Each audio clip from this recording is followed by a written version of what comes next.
온 세대 찬양 예배 메시지는 우리 친구들 중에 몇 사람이 준비된 질문을 제가 사전에 섭외를 해서 준 그 질문을 한 사람씩 돌아가면서 하면 그 질문에 제가 대답하는 형식으로 메시지를 전하려 합니다.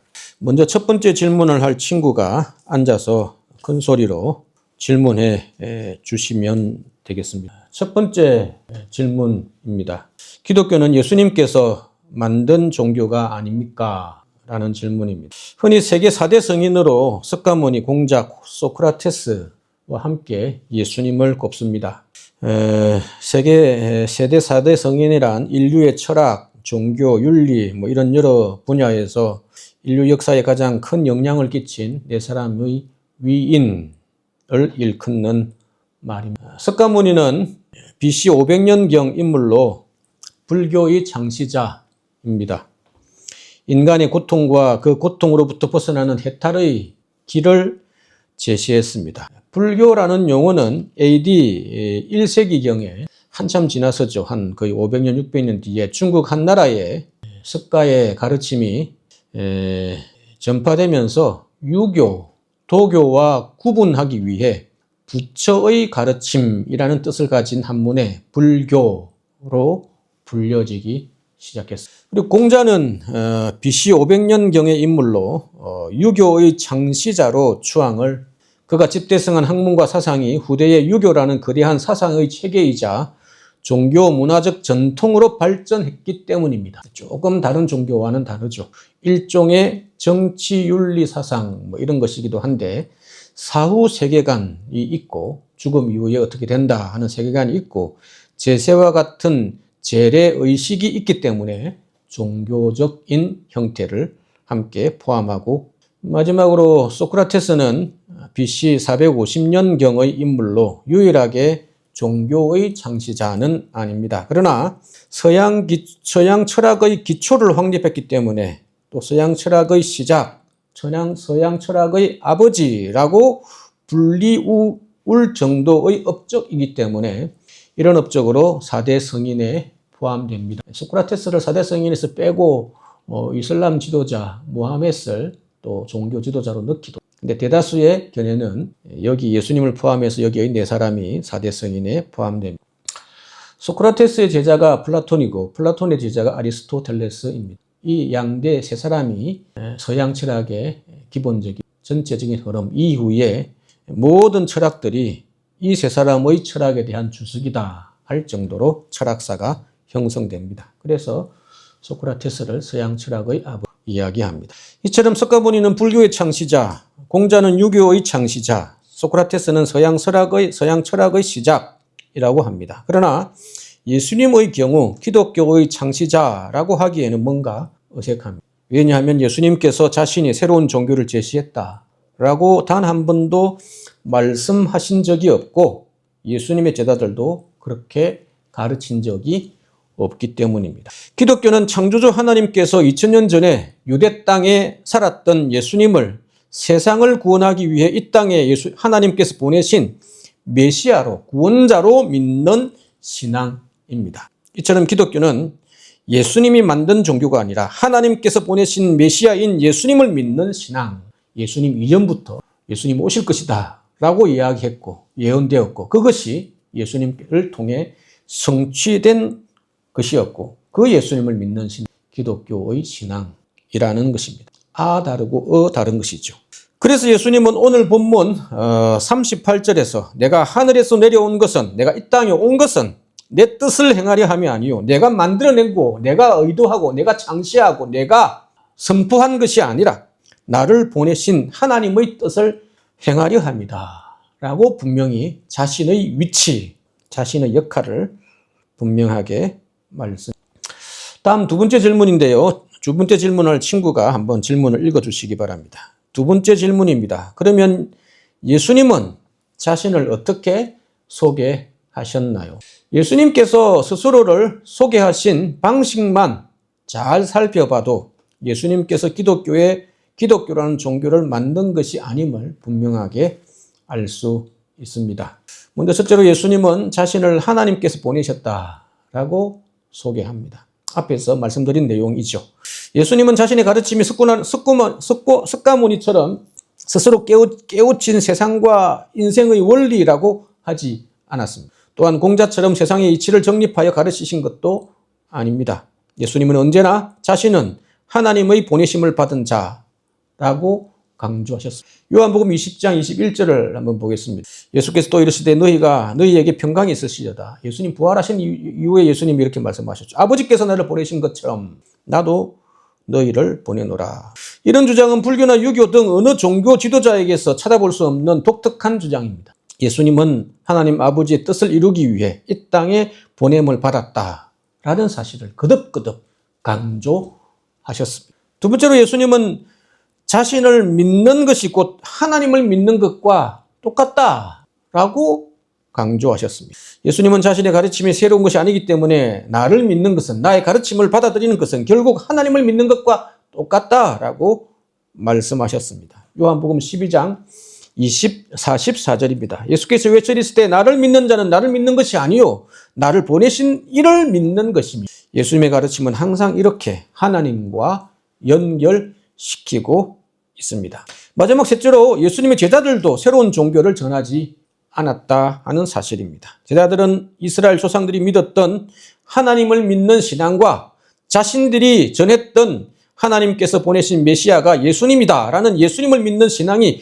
동일하다라고 가르치고 받아들였습니다. 사도행전 5장 19, 31절 사이의 말씀입니다. 베드로와 사도들이 대답하여 이르되 사람보다 하나님께 순종하는 것이 마땅하다. 너희가 나무에 달아 죽인 예수를 우리 조상의 하나님께서 살리셨고 이스라엘에게 회개함과 제사함과 주시려고 그의 오른손으로 높이사 임금과 구주라는 것이 바로 메시아입니다. 메시아로 삼으셨느니라 라고 말씀합니다. 이처럼 제자들이 하나님께 순종하는 것이 곧 예수님을 믿는 것과 동일하다라고 가르치고 생각하고 전파했습니다. 이것은 앞에서 말씀드린 예수님의 주장과 동일합니다.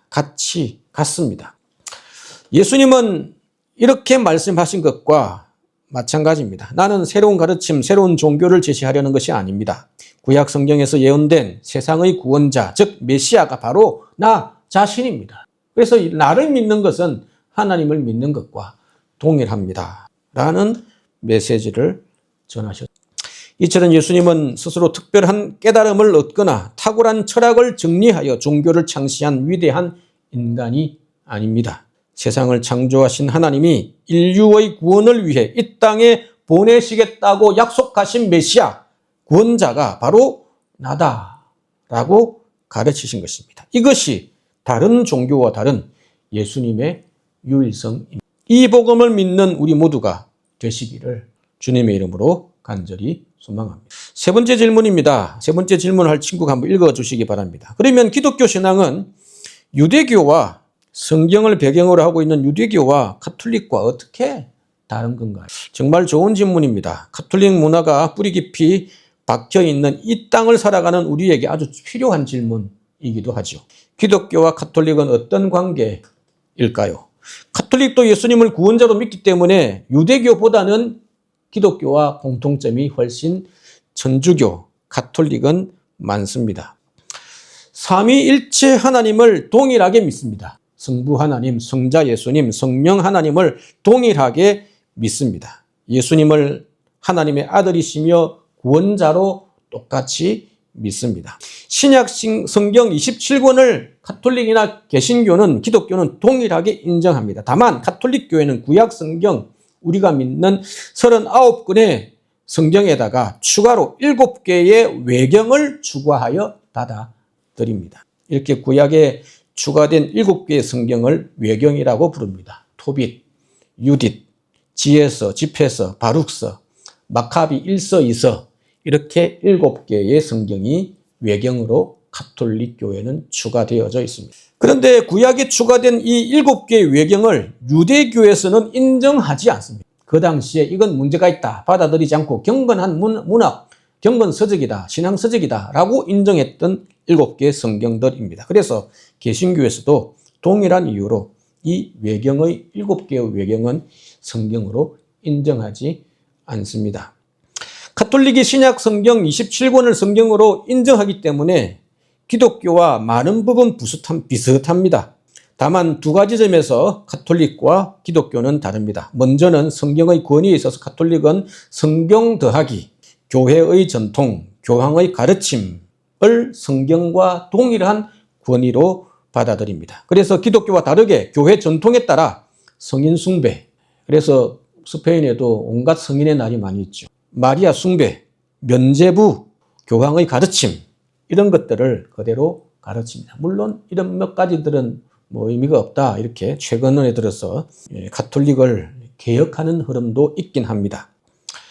다음으로 구원론과 승례에 있어서 기독교와 가톨릭은 몇 가지 점에서 다릅니다. 기독교는 오직 믿음과 오직 은혜로 구원을 얻습니다. 그러나 가톨릭은 믿음에 더하여 선행을 추가합니다. 그래서 죽기 전에 재산을 교회에 기부하면 연옥에 있던 조상도 본인도 천국에 갈 수 있다, 이렇게 가르칩니다. 또한 계시교는 성례에 있어서 세례와 성찬, 성례는 두 가지만 있다, 성경에 둘만 등장한다라고 가르칩니다. 그러나 가톨릭은 여기에 이 두 성례에다가 5가지 성례, 5가지 성사, 고해성사, 견진성사, 견진성사는 성령 충만을 받는 그런 헌신되는 성도들이 헌신되는 성례를 이야기합니다.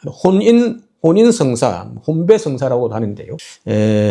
결혼할 때 하는 것도 성례다라고 이야기합니다. 성품성사가 있는데 신부가 되는 성례를 이야기합니다. 병자성사, 치병성사, 정확한 이름은 정확하게 모르겠습니다. 병자의 치유를 위한 성례를 이야기합니다. 가톨릭이 추가한 이 5가지의 성례는 성경적 근거가 부족합니다. 그래서 개신교는 인정하지 않습니다. 병자들을 위해서 또는 결혼 예식을 위해서 예배도 드리고 성례도 행하긴 하지만 그것이 성례라고 주장하지는, 이런 점에서 기독교와 가톨릭과는 비슷한 점이 많지만 다른 점이 있기도 합니다. 유대교와 기독교는 그러면 더 많이 다릅니다. 예수님을 메시아로 인정하지 않기 때문입니다. 유대교는 신약 성경을 인정하지 않습니다. 오직 구약 성경에 나오는 여호와 하나님만을 믿습니다. 성자 하나님, 즉 하나님의 아들 예수님과 성령 하나님을 인정하지 않습니다. 오직 유일하신 여호와 하나님만 믿습니다. 성경도 신약 성경은 하나도 인정하지 않습니다. 오직 39권의 구약 성경만 하나님의 말씀으로 받아들입니다. 그래서 유대교는 예수님을 그냥 위대한 선지자, 율법 교사의 한 사람으로 정도로만 인정합니다. 이게 기독교와 유대교의 가장 큰 다른 점. 그러나 예수님의 제자들은 예수 믿는 신앙이 구약 성경에서 말하는 하나님을 믿는 신앙의 연장선이다라고 처음에는 이해하고 받아들였습니다. 생각했습니다. 맞습니다. 저희도 그렇게 생각합니다. 유대인들이 그것을 깨닫지 못했다라는 것뿐입니다. 예수님을 인정하지 않고 신약 성경을 인정하지 않고 받아들이지 못한 것입니다. 거절한 것입니다. 그러나 이방인들에게 복음이 전파되면서 유대교와의 차이점이 점점 분명해졌습니다. 그 결정적 계기가 2가지입니다. 유대인의 하나는 사도행전 11장에 이방인 중심의 안디옥 교회가 설립되면서부터 유대인의 경계를 넘어 이방인들이 교회의 중심이 된 안디옥 교회가 세워집니다. 이때부터 예수 믿는 자들은 그리스도인이다라고 불려지면서 유대교 신앙과 조금씩 더 많은 거리를 두게 됩니다. 다른 결정적인 사건 하나는 사도행전 15장에 이방인 성도들이 너무너무 많아지자, 그럼 율법은 도대체 뭐냐? 율법 지켜야 하는 거 아니냐? 이방인들도? 라는 질문이 나오면서 교회의 지도자들이 예루살렘 공회로 모이게 됩니다. 그 결정 때문에 유대교와 기독교가 점점 멀어지게 됩니다. 이 총회에서 이방인이 예수 믿고 구원 얻는 것은 오직 율법을 행했기 때문이 아니라 오직 믿음으로 말미암는다라는 예수님의 가르침과 사도들의 가르침의 진리를 공식적으로 확인하게 됩니다. 이때부터 기독교 신앙이 민족의 벽을 넘어 온 세상으로 전파되기 시작합니다. 그러면 기독교와 비슷하면서도 다른 유대교와 가톨릭의 운명은 어떻게 되는 것일까요? 사도 바울의 고백처럼 언젠가 마지막 종말의 때에 각각 회개하고 예수님만이 유일한 구원자임을 인정하고 돌아올 것을 우리는 믿습니다. 사도 바울은 유대인들 중에 많은 남은 자들이 회개하고 돌아올 것을 로마서 11장에서 이렇게 이야기합니다. 그런즉 이와 같이 지금도 은혜로 택하심을 따라 남은 자가 있느니라. 유대인들 중에서 남은 자가 있다 하는 것입니다. 그리하여 온 이스라엘이, 놀라운 표현입니다. 일부 남은 자들이 아니라 온 이스라엘이 구원을 받으리라. 기록된 바 구원자가 시온에서 오사 야곱에게서 경건하지 않은 것을 돌이키실 것이다 라고 분명히 구약 성경에 말씀하고 있지 않느냐라고 사도 바울은 이야기했습니다. 저는 이 말씀을 근거로 유대인들 중에 남은 자들과 가톨릭 신자들 중에 남은 자들이 때가 되면 회개하고 돌아와 예수님을 믿음으로 구원 얻는 그날이 있을 것이다 라고 믿습니다. 마지막으로 네 번째 질문을 할 친구가 질문을 해 주시기 바랍니다. 네 번째 질문입니다. 2000년이 지난 지금 우리는 예수님께서 바로 그 메시아, 그 구원자인 것을 어떻게 믿을 수 있습니까? 예수님의 제자들이 예수님을 메시아로 인정하고 믿게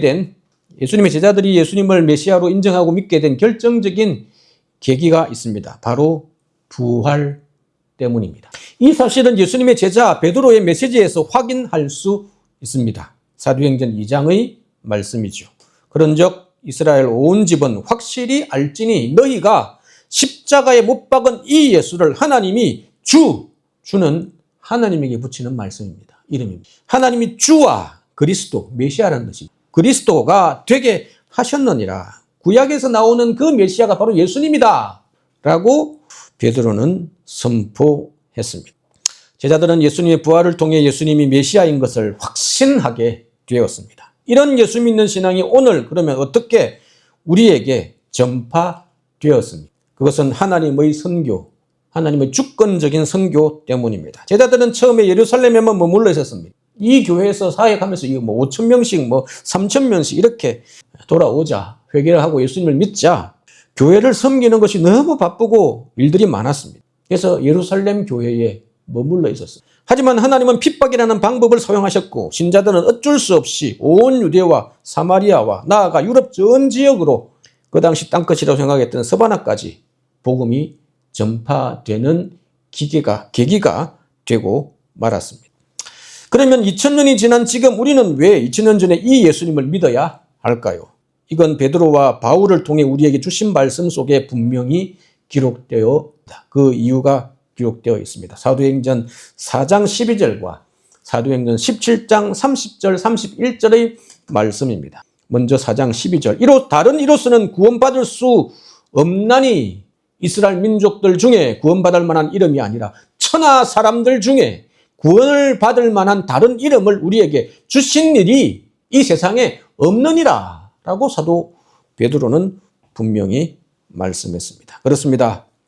천하의 모든 사람들 중에, 천하의 모든 종교들 중에 오직 구원 얻을 만한 다른 이름을 우리에게 주신 일이 없기 때문입니다. 그래서 오늘 우리도 예수님을 믿어야 합니다. 우리는 왜 또 2000년 전에 예수님을 믿어야 합니까?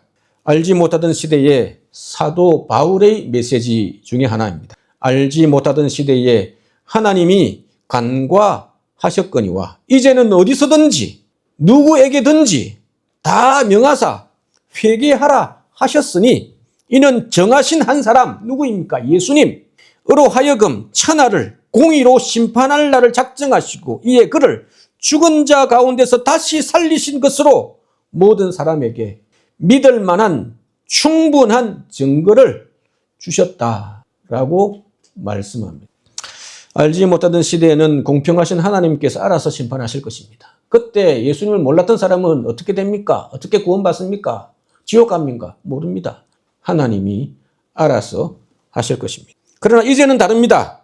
어떤 나라에든지 어떤 시대이든지 선교사님들을 통하여 전도자들을 통하여 회개하고 예수 믿으라고 이미 명하셨습니다. 전파되었습니다. 어떻게 믿을 수 있습니까? 하나님은 예수님의 부활하심을 통해 모든 사람에게 이미 성경을 통해 믿을 만한 충분한 증거를 성경을 통해 제시해 주셨습니다. 그래서 이제 우리는 더 이상 핑계할 수 없습니다. 오직 예수님만이 구원자이심을 우리는 믿어야 합니다. 말씀을 마무리하려고 합니다. 우리는 네 번째 질문에서 구원 얻을 만한 다른 이름이 없다는 사도행전 4장 12절 말씀을 드렸습니다. 이 말씀은 2000년이 지난 지금 예배당에 앉아있는 우리 모두에게 주시는 하나님의 메시지이기도 합니다. 사랑하는 성도 여러분, 그리고 우리 친구들 여러분, 하나님께서는 알지 못하는 시대에는 관용하셨습니다. 그러나 이제는 부활을 통해 가장 확실한 증거를 보여주셨습니다. 스페인 문화 유적들 곳곳에 그 증거들을 남겨놓았습니다. 그 돌들이 우리 모두에게 회개하고 예수님을 믿으라고 침묵의 소리를 지르고 있습니다. 우리는 지금 이 시간 그 유일한 구원자의 이름을 선택해야 합니다. 여러분의 삶의 무거운 짐을 지고 있는 분이 혹시 계십니까? 인생의 근본적인 문제와 고통 앞에서 해답을 찾고 있는 분 있으십니까? 스가모니도 공자도 소크라테스도 여러분의 죄를 해결해 주거나 영원한 생명을 줄 수 없습니다. 오직 예수 그리스도만이 하나님께 가는 유일한 길이며 진리이며 생명이십니다. 이 시간 이 복음 앞에 응답하시기 바랍니다. 여러분의 마음의 문을 열고 부활하신 예수님을 여러분의 주인으로 구원자로 영접하시기 바랍니다. 그리고 예수님을 삶의 주인으로 모신 자답게 예수님과 함께 동행하며 이 세상을 담대하게 살아가는 우리와 우리 모두이시기를 주님의 이름으로 간절히 소망합니다.